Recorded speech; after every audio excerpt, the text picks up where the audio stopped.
How to format table of contents in Google Docs.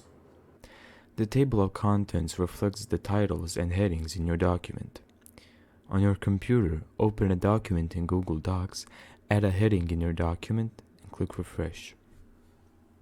So what you want to do is click on the bottom right of the page, go to Insert, Break, and Page Break. And do it once again. So here you'll have a blank page.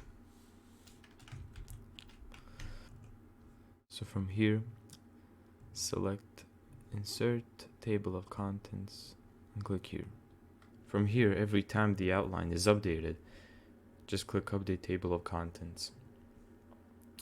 So, for example, if chapter was to change that, you just click this and it will update chapter 1. If you want this to be a bit bigger, you can always increase the font size. And there you go. That's how to format table of contents in Google Docs.